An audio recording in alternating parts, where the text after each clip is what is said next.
नमस्कार. दिंडी चालली श्री विघ्नेश्वर भक्ती मंडळ बदलापूर तर्फे सादर करत आहोत दिंडी चालली. आपण बघतो महाराष्ट्रातील वारकरी एकादशीच्या आधीपासूनच संतांच्या विठुरायाच्या पालखीपुढे भजन फेर धरीत विठुरामाचा जयघोष करत दिंडीत तल्लीन होऊन नाचत मार्गक्रमण करत असतात. मग कितीही पाऊस असो, संकट हाल अपेष्टा, चालतानाचे कष्ट झाले तरी बेहत्तर पावलागणिक हे चैतन्य ओसंडत असतं. नुसते मुखदर्शन झाले तरी चालेल. आनंदाचे डोही आनंद तरंग ही भावना वारकऱ्यांच्या डोळ्यात तरळते. स्वर्गाची दारे उघडावी या हेतूने वारकरी भजन करतात. म्हणूनच या परिक्रमेला दिंडी म्हटले जाते. दिंडी चालली या शब्दातच चलचरित्र आहे. खांद्यावर पताका घेऊन दोन रांगांमध्ये समोरासमोर वारकरी उभे राहतात.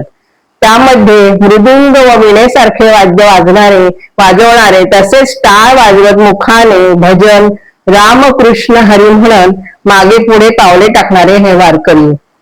असे हे चित्र दिंडी चाललीमध्ये येते. अशी ही दिंडी दल मजल करीत पंढरपूरला पोहोचते. ज्या विठ्ठलाच्या दर्शनाची आस पाहू द्या रे मज विठोबाचे मुख, पाहू द्या रे मज विठोबाचे मुख ही लागलेली उत्कंठा. मग तो एकादशीचा दिवस उगवतो. आता संपली प्रतीक्षा. चांदीची पालखी मोत्याची घुंगर. नमस्कार मंडळी. पांडुरंग हरी वासुदेव हरी. आमच्या या दिंडीतील छोटी लेकरं म्हणजे ओवी जोशी आणि विवान केळकर. इतक्या लहान वयात संगीत शिकत आहेत. स्वरांची फार जाण आहे. दिंडी चालली या आमच्या कार्यक्रमापासूनच त्यांची सुरुवात होत आहे. यथाअवकाश त्यांची ही सांगतिक दिंडी विठ्ठलापर्यंत नक्कीच पोचेल. आपल्या सर्वांचे आशीर्वाद त्यांच्या पाठीशी असू देत. ऐकूया तर चांदीची पालखी मोत्याची घुंगर.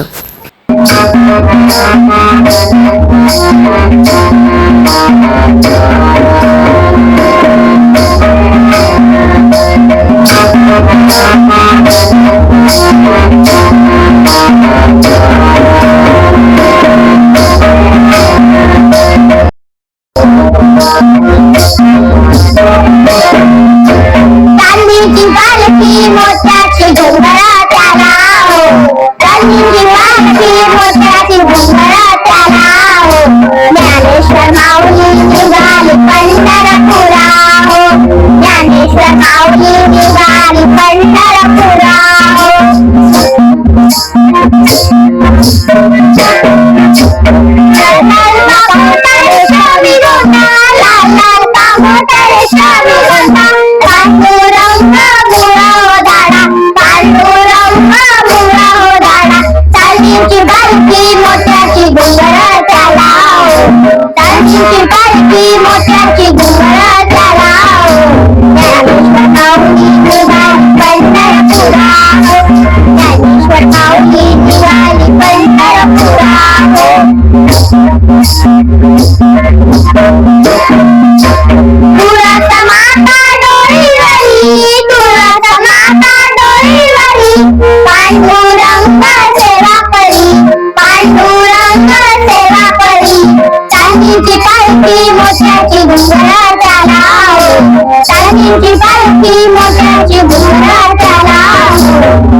संत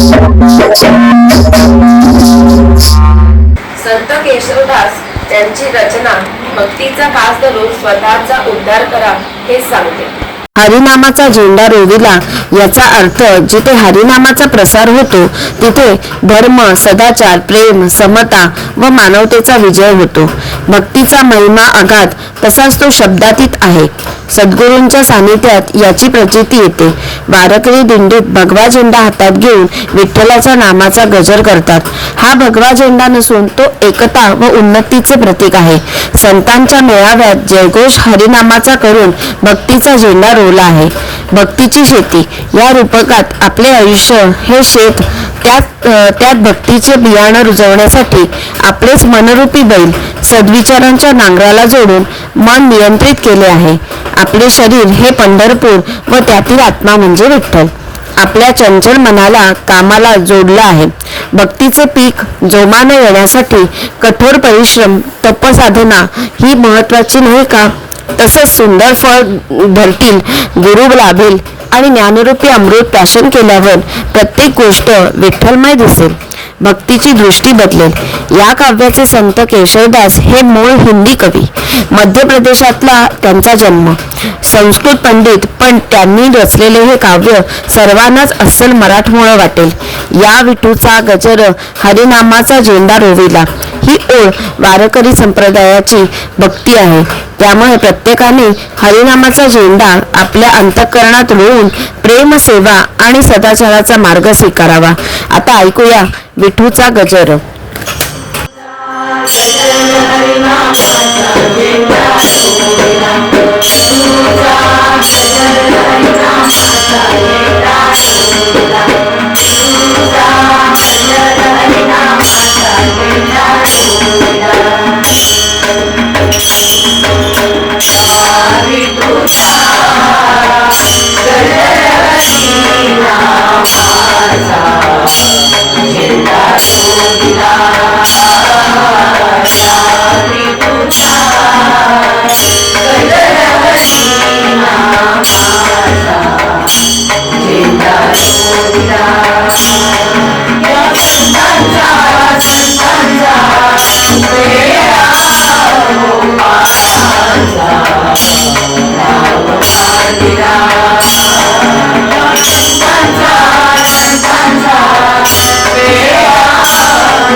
दिंडी चालली. आषाढी आणि कार्तिकी एकादशीला पंढरपुराला पायी वारीला जाणाऱ्या वारकरी संप्रदायाचे प्रतिनिधित्व करणारे अत्यंत लोकप्रिय असे हे गीत. शेतीची पेरणी लावणी झालेली असते, पण मोठ्या प्रमाणावर शेतकरी वर्ग दिंडीला जातो. विठ्ठलावरील अखंड प्रेम श्रद्धा समर्पित करतो. विठुरायाच्या नामात जयघोषात दिंडीला जाऊन आपला वेळ सत्कारणी लावतो. अत्यंत लोकप्रिय भक्तिरसपूर्ण असलेले हे गीत घराघरात पोचवले ते शाहीर साबळे यांनी महाराष्ट्राची लोकधारा या कार्यक्रमातून. भक्त वारकरी यांचा उत्साह चैतन्य या गीतातून दिसतो. टाळ मृदुंग विठ्ठल नामाचा गजर, त्यांच्या सोबतीला निसर्गाची साथ, हिरवीगार वनश्री सोबत पावसाची संततधार. मग काय विचारता, याच्याच आनंदाला उत्साहाला पारावार राहत नाही. मुखाने रामकृष्ण हरीचा जयघोष सुरू असतो. रामकृष्ण हरी याचा अर्थ आयुष्यात सुखी समृद्ध होण्यासाठी रामरायाचा आचार, श्रीकृष्णाचा विचार, हरिनामाचा उच्चार करणे म्हणजेच जीवन सुखी व आनंदी करणे. सगळीकडे मंगलमय भक्तिमय भावुक होत वारकऱ्यांची पावले एकाच लयीत पडतात. ऐकूया दिंडी चालली चालली.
आता संत कबीरांच्या रचनेतून ब्रिजवासी म्हणजे गोकुळात ब्रजभूमीत राहणारा श्रीकृष्ण त्यांना विठ्ठल रूपात दिसतो.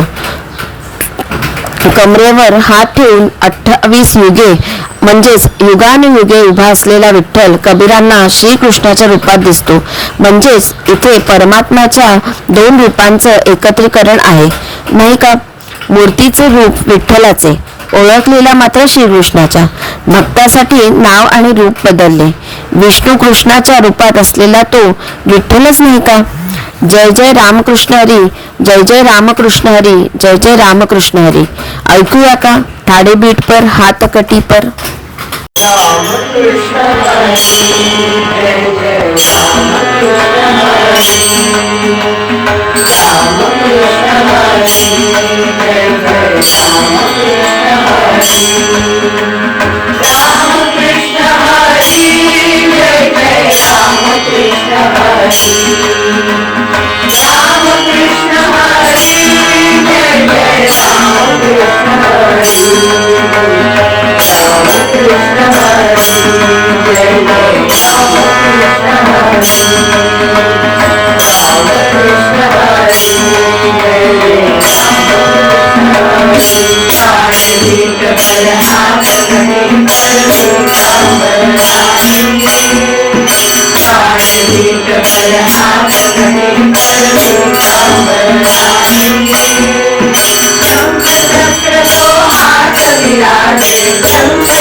पायी चालणाऱ्या वारकऱ्याला आस असते विठ्ठलाच्या मुखदर्शनाची.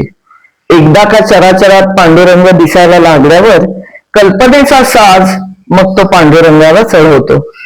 भक्त ईश्वर हे नातं कसं माय लेकरासारखं आहे, अभेद्य आणि घट्ट असलेलं. आता हरिहर ऐक्य म्हणजेच एकात्मतेचं रूप म्हणजेच रामकृष्ण हरी असलेला तो विठ्ठल.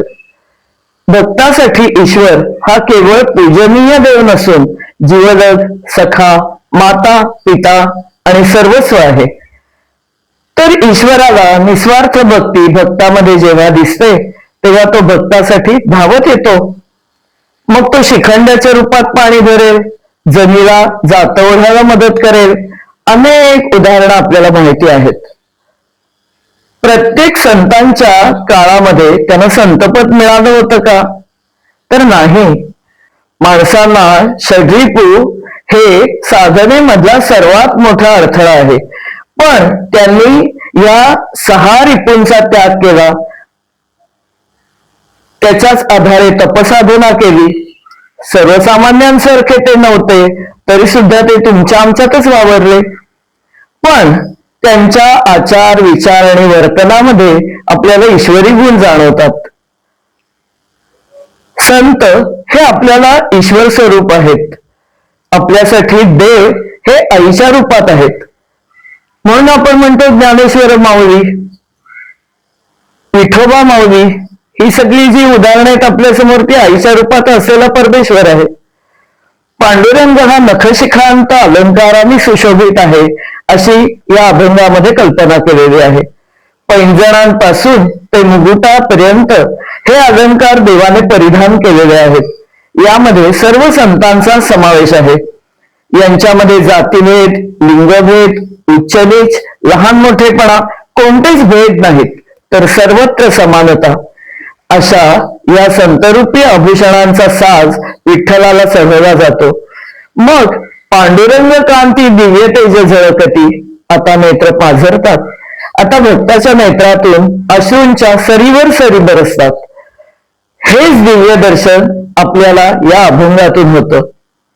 कवी आपल्या नावाची मोहोर अभंगात कुठेही उमटवत नाही. पहाडी रागात दिलेली चाल एकाच रागातली असून सुद्धा 3 कडव्यामध्ये त्याचा वेगळेपणा आपल्याला दिसून येतो. स्वरांच्या रचनेचं वेगळेपण टिकवणारं आणि माझ्या आईच्या म्हणजेच मालतीबाई भिडे हिच्या मीरा भक्ती मंडळ सातारा ह्या भजनी मंडळात अभंगांना स्वतः चालू देणारे त्यांचे गुरु कैलासवासी श्री तुकाराम दयाळ मास्तरांची आठवण कायम आल्यापासून राहत नाही. खर तर खूप मोठा कलाकार हा होऊन गेलेला आहे, पण सर्व अभंग रचनांच्या स्वरूपामध्ये मला त्यांचं वेगळेपण नेहमीच जाणवत आलं, भावलं. नित्य स्मरणात राहणारा हा अभंग ऐकूया तर पंढरीचा राजा पाहूया सकल.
या नामाच्या जयघोषातच दिंडी चालली या कार्यक्रमाची भैरवीने समाप्ती करूया. ऐकूया जय जय विठ्ठल रखुमाई. Thank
you.